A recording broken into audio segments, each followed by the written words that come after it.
If there's a smartphone that rules the flagship category with an affordable price and great features, then there's obviously one in the mid-range category.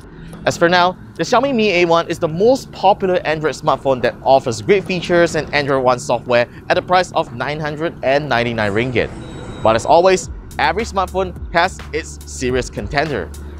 This is the Moto G5s Plus, which is priced the same as the Xiaomi Mi A1 at 999 ringgit.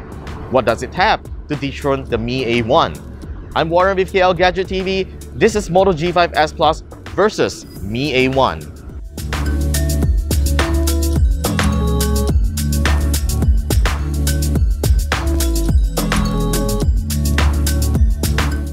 The G5s Plus isn't exactly a successor to the G5 Plus. Rather, it is a slightly enhanced version of the phone with a larger 5.5-inch display and now features a dual camera system.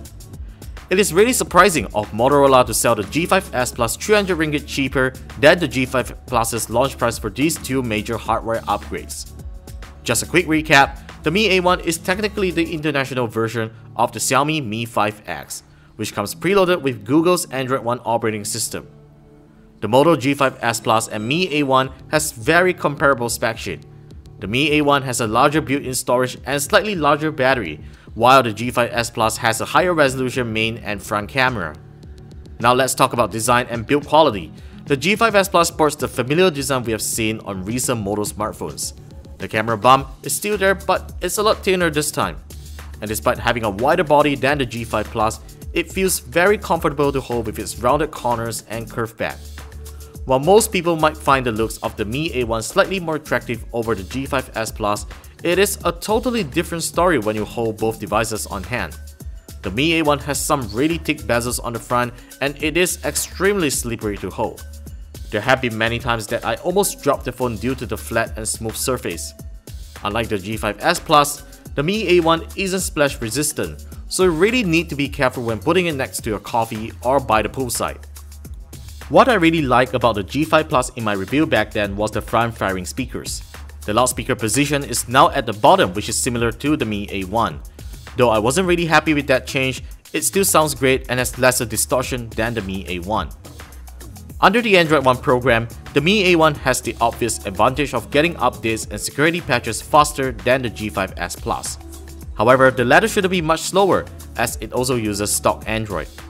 Both phones will offer a similar lag-free experience, and I do realize that the G5s Plus is slightly faster when it comes to animations. And what makes these two phones really different is software features. As the Moto G5s Plus's software isn't under Google's control, the company has made some useful features on top of the stock Android experience, such as the Moto Actions from Moto Experience, which lets you interact with notifications by picking up the phone. Moto Gestures, which allows you to perform actions such as the chop chop gesture to turn on the flashlight and more. The software also allows you to choose between on-screen keys and the fingerprint scanner for navigating around. The Mi A1 has none of these conveniences, and though you could probably install third-party apps to enable them, there's no way that Xiaomi can introduce unique software features in an update like the company does back on MIUI, simply because it has to follow guidelines in the Android One program. Both phones sport a dual camera system with a different configuration. The G5s Plus features a RGB and monochrome 30-megapixel lens. The Mi A1 has a 12-megapixel wide-angle and telephoto lens.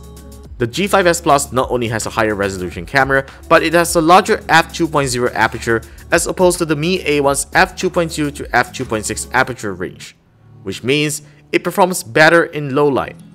The use of an RGB and monochrome sensor also gives the former an advantage in picture colors and dynamic range. Putting both smartphone cameras to the test in the real world, the G5s Plus's camera does produce more favorable results than the Mi A1's camera with better contrast. It also preserves details better and keeps noise levels at a minimum in low light. Even for front-facing cameras, the G5s Plus's 8-megapixel sensor does a better job than the Mi A1's 5-megapixel sensor.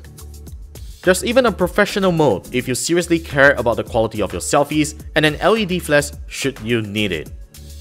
The G5s Plus and Mi A1 features portrait mode, which lets you take human subjects and create a bokeh effect similar to a professional camera. Both phones are able to take great portrait shots with pretty accurate measurements. However, the G5s Plus features a depth editor software, which lets you do a lot of fun stuff such as refocusing on subjects and replacing the background, which makes the camera software a lot more functional than it is on the Mi A1. With almost the same battery size, the G5s Plus and Mi A1 are able to offer a full day of usage and more than a day if used moderately.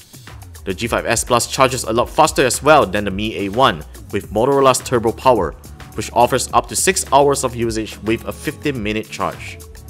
Even though the Mi A1 uses a USB-C port for charging and data transfer, you're only getting USB 2.0 speeds like the G5s Plus's micro USB port. The Moto G5s Plus has many advantages over the Mi A1 despite having lesser built-in storage and not running the Android One operating system. It has a splash-proof body, a better camera system, faster charging speeds, and better software features. Even though it doesn't receive software updates and security patches as frequent as the Mi A1, it is still stock Android at the end of the day, which the company can easily catch up on delivering Android Oreo as soon as the Mi A1 receives it. It really is a no-brainer to go for the Moto G5s Plus if you are looking for a smartphone with a sub 1000 ringgit budget that offers more value and features.